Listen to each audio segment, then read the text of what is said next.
Hey humans, it's Hannah. Welcome back to the second channel. Or if you're new here, we do videos on your creepy stories.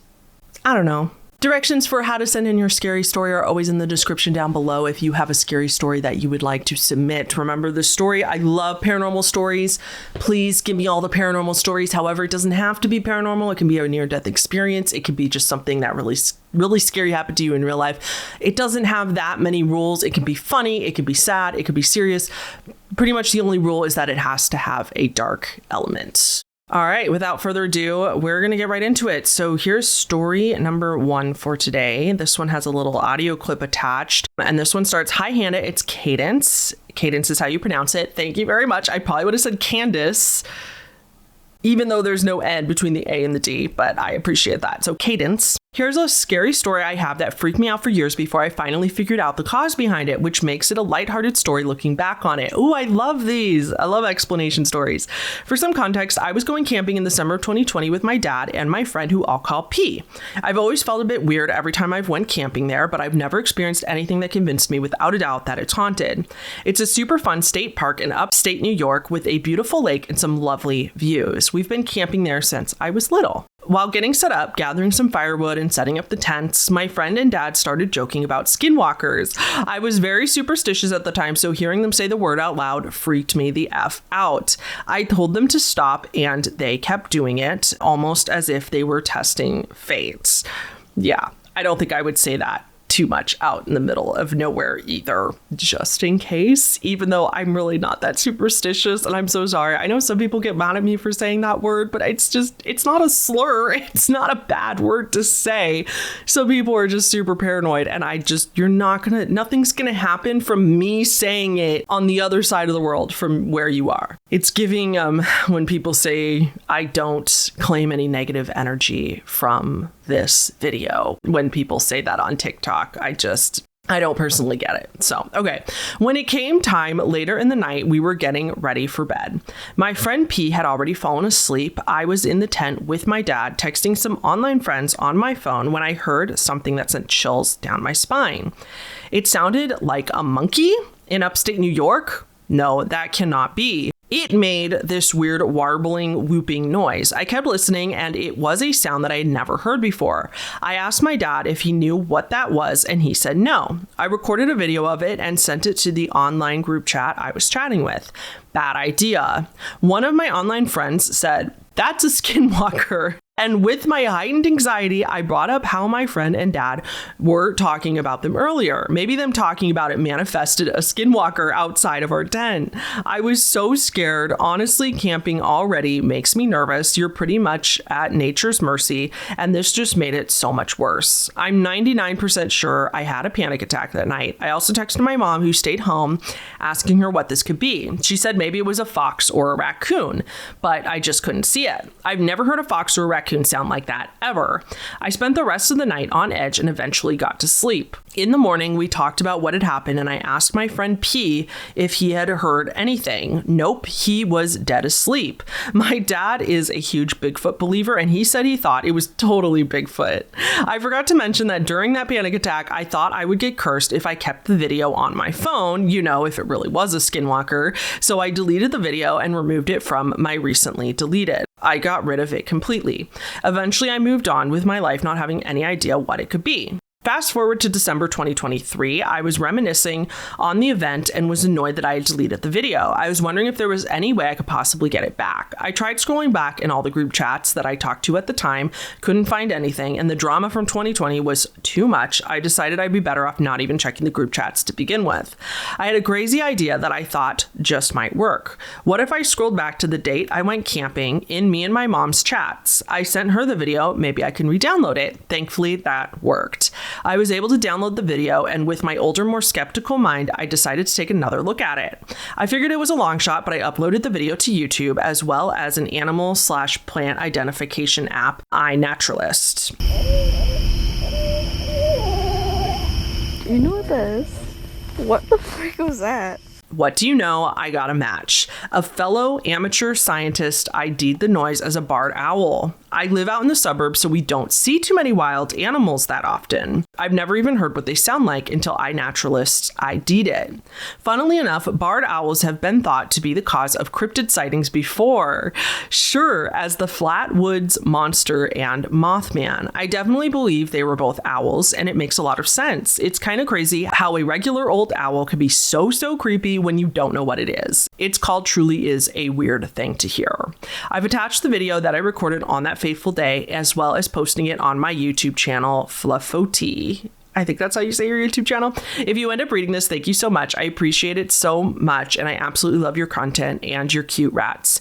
Keep up the good work, Cadence, she/her.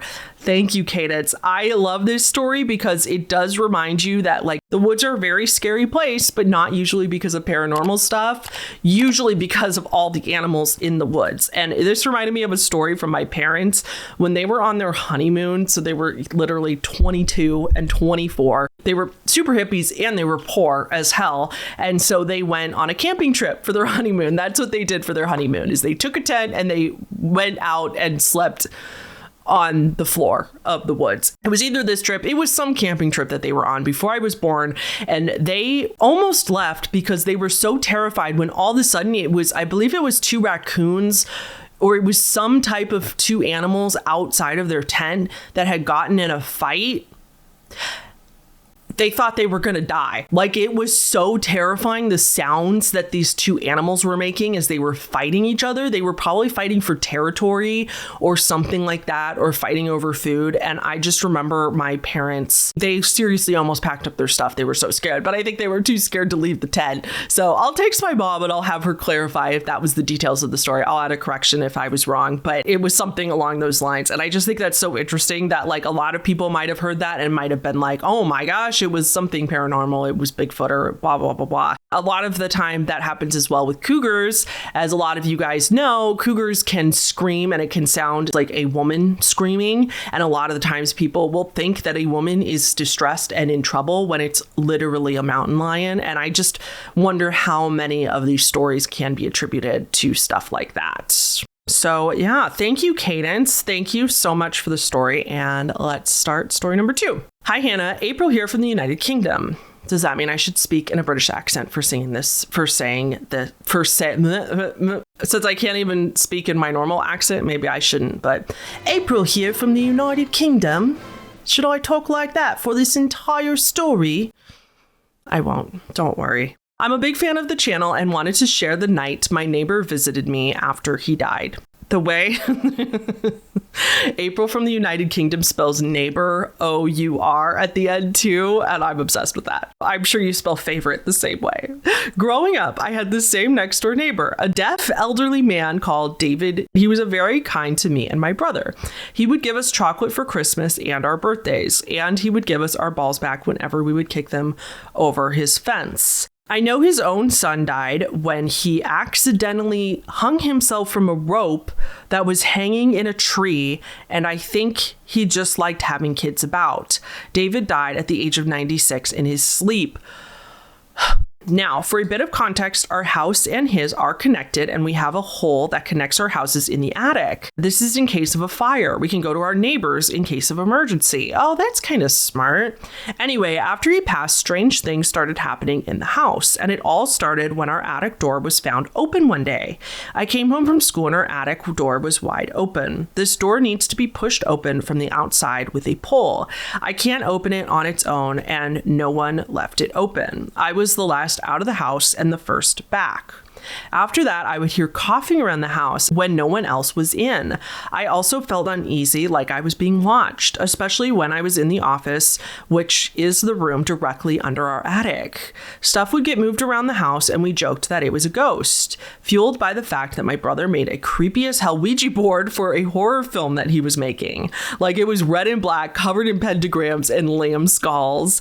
Isn't that funny that like homemade Ouija boards are often like so much scarier than like Parker Bros toy Ouija boards? My dad believes in the paranormal and hated us having a Ouija board, so we put it away in the attic. One night I went to bed as usual. I shut my bedroom door like I do every night and fell asleep. Then at about 4 a.m. I wake up startled by the feeling of someone in my room. I looked up and saw a figure at the end of my bed. It didn't have a face, but it didn't feel threatening. It was in between my bed and my bookcase, just kind of swaying a little. I bet it's the old man David. I sat up and we kind of just looked at each other. It was like we were sussing each other out. Then as I started to speak, it ran out of the room. That's when I noticed my bedroom door was open. I thought for a minute that I must have been half asleep, but as it ran out, all the paintings on the stairs fell off the hooks and smashed into a pile at the bottom of the stairs.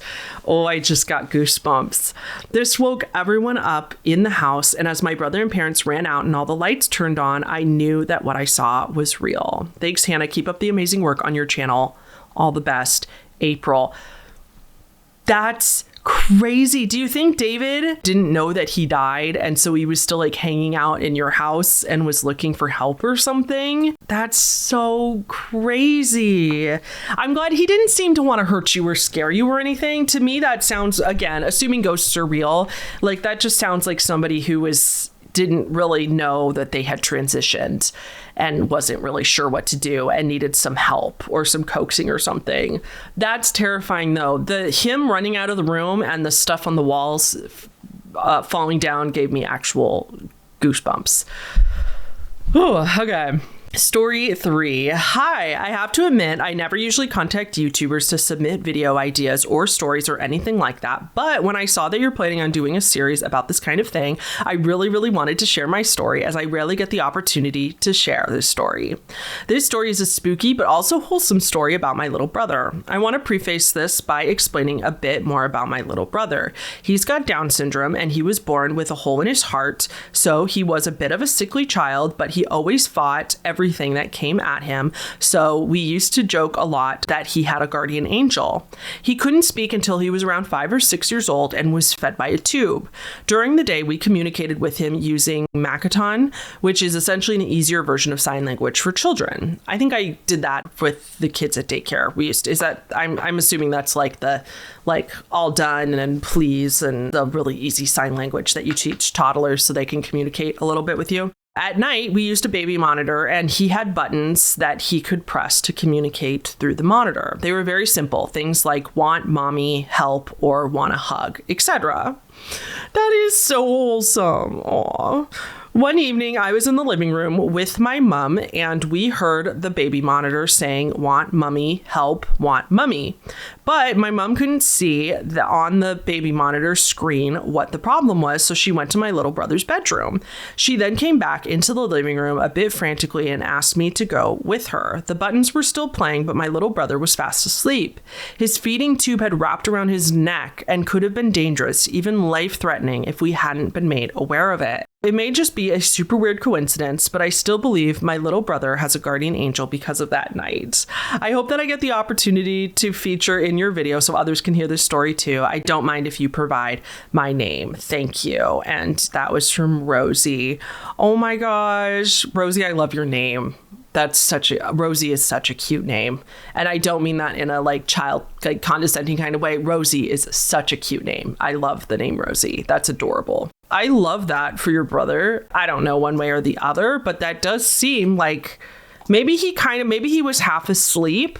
This doesn't say anything about a guardian angel or anything, but maybe he was half asleep and then he kind of could sense that something was wrong and that he felt something on his neck. So he reached out and started pressing buttons, and then he kind of fell back asleep, and then you guys heard the buttons and then went in there. I'm not sure. But either way, I'm so glad that it did happen the way it did and that you guys were alerted in one way or another and that he was safe in the end and everything like that. And I hope that didn't happen again because the concept of feeding tube doing that is terrifying.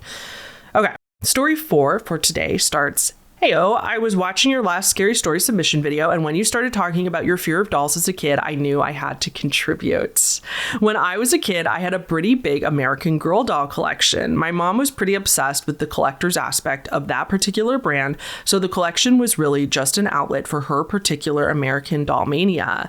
I can't say I was ever particularly invested in them, especially as my mom was fairly enthusiastic about keeping everything in good condition, so acceptable play involved interacting with them like a fragile Victorian child with a wasting disease. Me as a kid, that would be really, really upsetting to me if I had these beautiful dolls I couldn't play with. I love dolls. I wanted an American Girl doll as a kid so bad. My parents couldn't afford it though. They got us as many other dolls as they could and everything, but those dolls were, I think my mom also knew they're like $80 dolls when I was a kid. And I think you know that like once you get the doll, then you have to get all the stuff that comes with the doll, and then the kids want other clothes. And you know, I had a Build-A-Bear at one time, but we were not a wealthy family. Christmas and birthdays were also really fun because for quite a few years, it was a fairly sad pantomime of my mom getting presents for herself in the form of vintage American Girl doll accessory sets while I tried my best to look appropriately enthusiastic about it. The most fun I ever got out of all of it was finding that most of the accessories scaled well with average feminine proportions. I'll let your imagination run wild.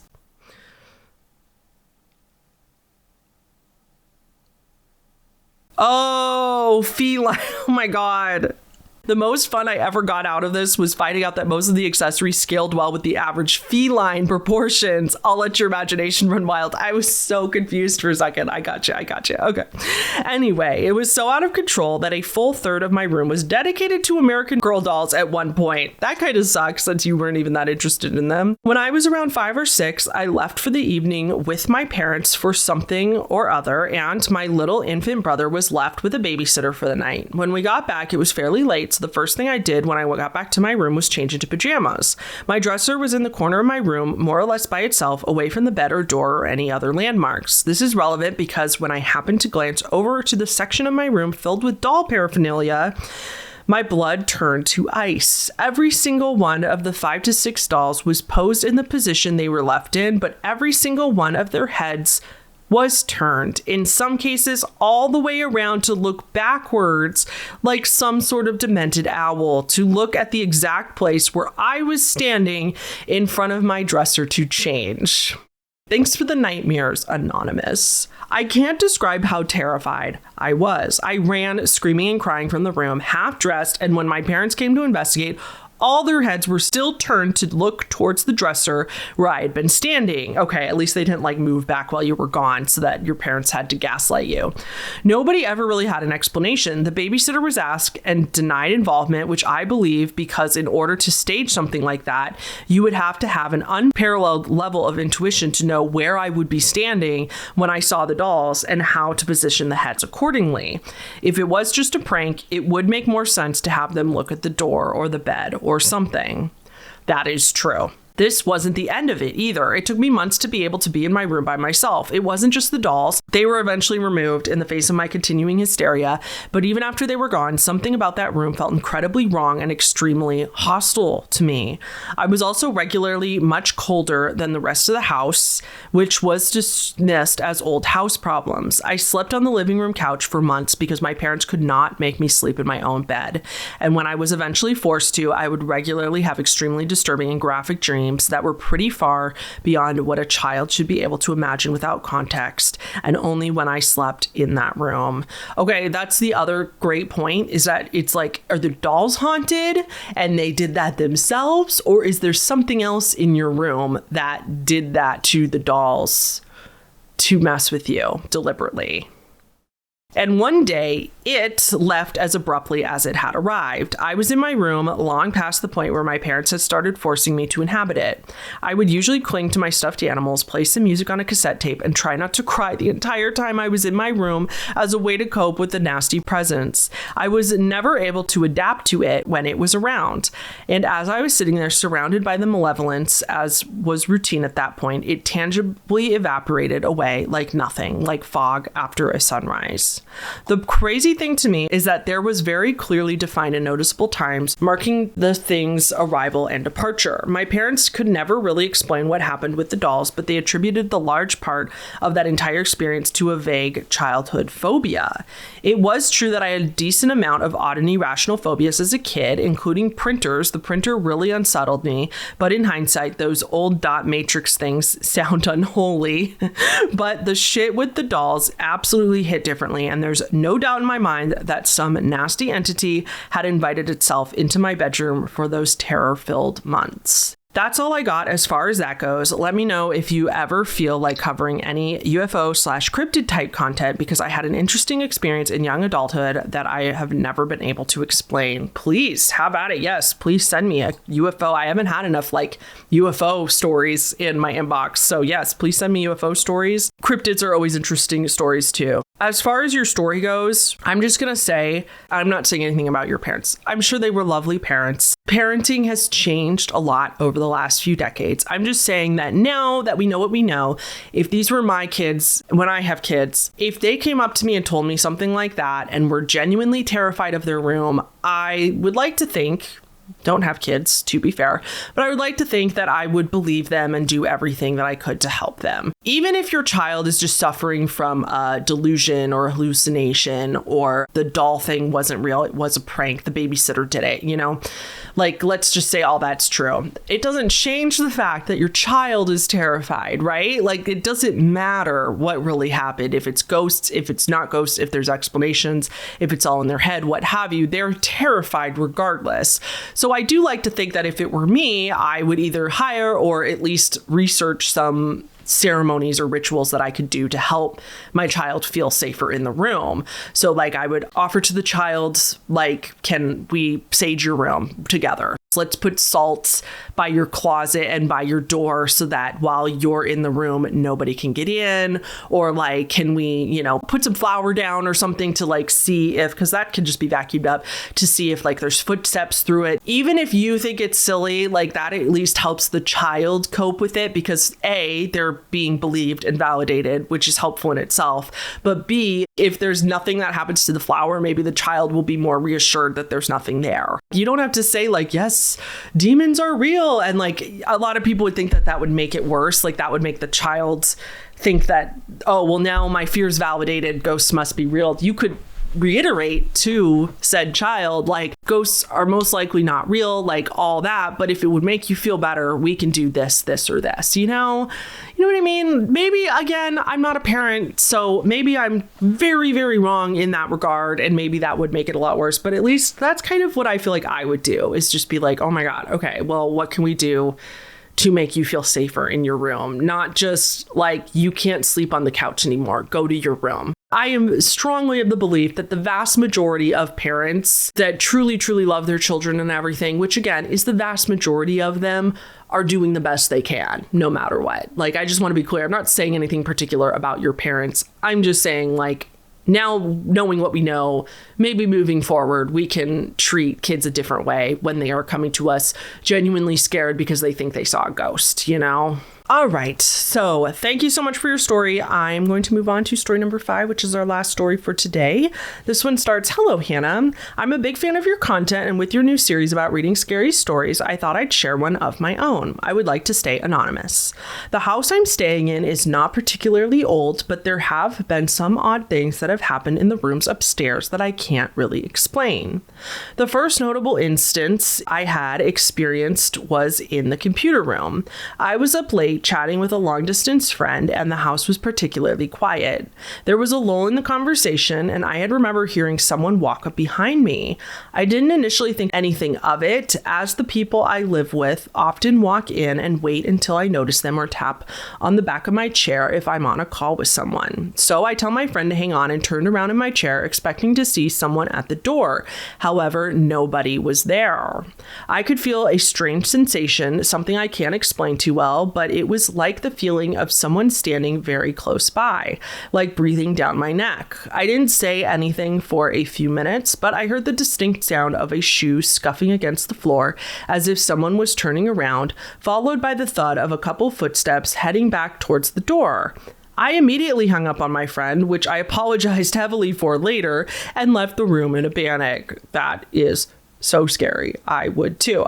Hey, I just realized I think I got all paranormal stories for this video. Isn't that funny? Some of the videos I get a lot of real life stories, and again, it's not planned. That's so funny. Sometimes I have a lot of all paranormal stories. I guess today is ghost day. That is the only time I have had a purely auditory experience of the weirdness upstairs. However, I more commonly see people walk in and out of the rooms upstairs. Most of the time, I think it's someone at home, and I go to check only to find nobody there.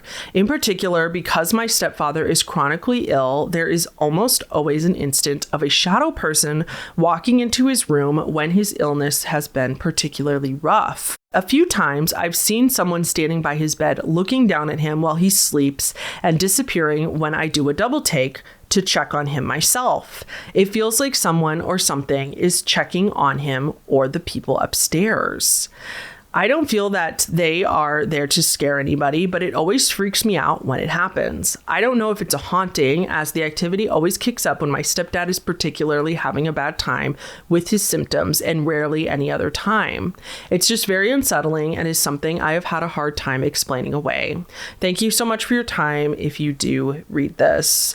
The story in the computer room is terrifying. I remember as a teenager, again, computer rooms for any Gen Z that's watching these videos that maybe didn't have this as a kid. A lot of the times before we all had laptops, us like early 2000s teenagers would have computer rooms. Like we'd literally have a designated room in the house where the monitor would be set up. And then often we would get our time with the computer and then like we'd have to share it with other people in the house. I feel like most of us just have laptops now, but I think they kind of mean like an office, or I just remember as a kid, I had that exact same thing, like a computer room, a designated computer room. And I just remember mine, a lot of the time I spent many hours after school at the computer in the basement of my parents' house in high school. And boy, did I just chat it up and have a grand old time down there. But I remember sometimes it would get very, very scary because like every now and then there'd just be either a giant spider like down there because it was cool down there. And so spiders in the summer like to stay there. And my parents get huge house spiders at their house sometimes. So if it wasn't that, it was just like kind of an eerie feeling, like just when you're alone and all you can hear is the typing and stuff. So I just can't imagine somebody like coming up feeling like somebody taps me on the shoulder and then I turn around and nobody's there. I would cry. That is so terrifying. The other thing I was going to ask you, you don't have to answer this if, in the comments or whatever, only if you want to, but I would be curious to know if you've ever asked your stepdad if he has ever experienced anything, because you said the activity seems to ramp up. Maybe when there's higher stress in the house or when they can sense more illness or, depression in the house or something, that's when whatever they is, comes out more. Have you ever asked your stepdad if he's experienced anything weird when he's been like very particularly ill or anything like that? I'd be really curious to know. Obviously you don't have to, because I know sometimes asking people other stuff like that is scary because you're always scared they're going to just think you're crazy. But if you are comfortable enough with your stepdad, I think I'd be really interested to know if he's ever experienced anything like that or felt a presence or anything like that. So, yeah. Okay, guys, that is going to be it for today's video. Sorry, this one is a little bit shorter. This one might be under 30 minutes. If not, it's going to be about 30 minutes. But hey, sometimes we can get out more videos that way if they're just a tiny bit shorter. So sorry, it's a little shorter. Try to make the next one a little longer. And yeah, please like the video. Please subscribe to the channel. Completely free. And if you like these videos, that's literally all I post here. So please subscribe if you haven't already and you want to hear more of these. And I'll see you on the next one. Okay, bye.